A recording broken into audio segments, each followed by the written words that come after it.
Quels sont les sous-composants des composants vannes et robinets? Alors il y a plusieurs parties dans un robinet, ça dépend de la technologie particulière de chaque robinet. Ici c'est un robinet qu'on utilise pour nos campagnes de mesure, c'est un robinet qu'on qualifie de robinet à boisseau sphérique et on doit se limiter dans cette partie rondier à ce que le rondier peut observer, parce que, et puis quelquefois des interventions qu'il peut faire. Donc ici la manœuvre de ce robinet se fait en manuel, en bougeant la poignée du robinet, ce qui là ouvre le robinet et dans cette position ferme le robinet. Alors si vous voulez regarder le siège de l'obturateur, la partie centrale, vous voyez, eh bien vous voyez que quand on est dans cette position, il n'y a pas de passage d'air. Et dans cette position-là, on voit le fond du tuyau normalement. Je ne sais pas si c'est visible sur la photo. Oui. Et là, il y a un passage d'air. Voilà. Alors, ce qui est intéressant, c'est que c'est ici un robinet à passage intégral qui ne génère aucune perte de pression. En ce qui concerne le rondier, le point important, c'est simplement la position de la poignée, et puis savoir s'il y a, par exemple, une grosse fuite d'air, si le robinet est ouvert, ça peut être un des éléments que le rondier va signaler. Plus rarement, on va lui demander de signaler qu'un robinet est fermé alors que lui pense qu'il devrait être ouvert et que d'habitude il est ouvert. Il y a des cas où le rondier peut être chargé de vérifier la position d'une vanne, soit à boisseau sphérique, soit à vanne papillon. On verra les technologies dans la suite, dans une autre vidéo de Rondier 2. Mais ce qui me semble important à dire, c'est que quand on voit un robinet ouvert et qu'on entend de l'air comprimé qui s'en échappe, ça peut être une information qui concerne le rondier. Alors quels sont les composants du robinet? Ici, la partie qui est en laiton, c'est le corps du robinet. À l'intérieur, la bille, la sphère en acier inoxydable dont je vous ai parlé, on appelle ça l'obturateur. Entre l'obturateur et le corps du robinet, il y a du PTFE, ce qui fait que ce robinet particulier ne peut pas être utilisé au-dessus de 120 degrés Celsius, parce que le PTFE commencerait à se ramollir et à fondre et ne ferait plus étanchéité.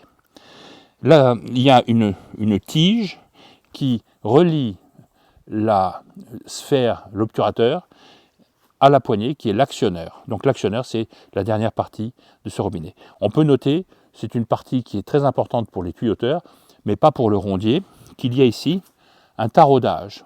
Le taraudage permet de visser la vanne. On doit mettre un peu de téflon en général ou de colle. Alors, ce sont des éléments qui sont plus techniques pour les gens qui montent les robinets. Ce sera en général le conducteur ou peut-être des gens extérieurs à l'équipe principale d'exploitation qui sont des installateurs. Voilà. Voilà un petit peu ce qu'on peut dire sur le robinet.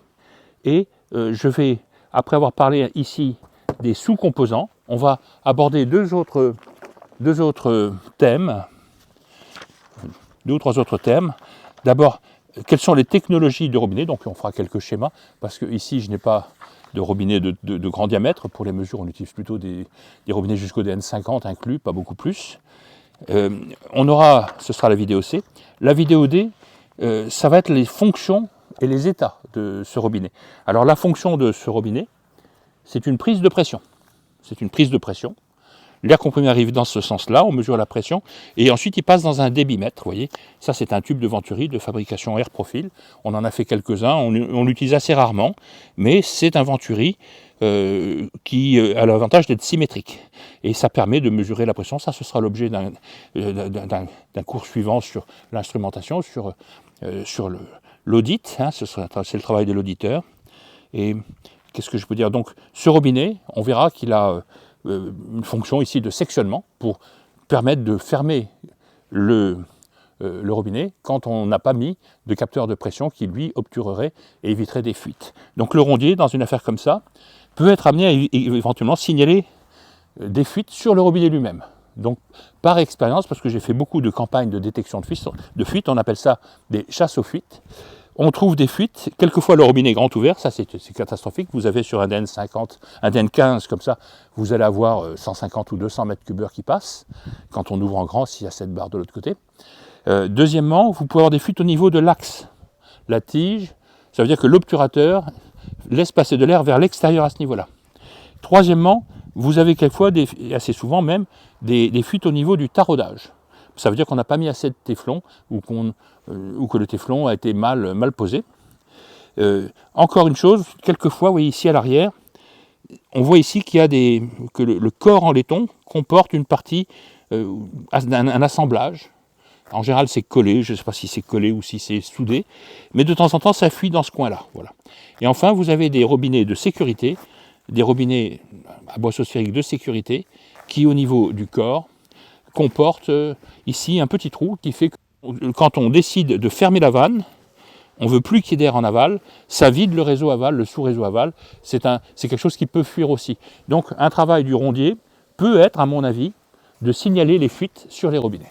Alors j'ai fait un schéma pour montrer comment ça se passe à l'intérieur du robinet. Donc il y a le corps qui est en bleu. Voilà, le corps, c'est le corps du robinet. Je me suis un peu trompé ici. Le boisseau sphérique à l'intérieur, dans le cas d'un robinet de l'eau, ce qu'on appelle l'obturateur, est en inox. Ça, c'est en PTFE, c'est le siège. Ici, il y a les taraudages amont et aval du robinet. On a ici la tige qui est vue de dessus et la poignée du robinet qu'on peut manœuvrer pour ouvrir ou fermer le robinet.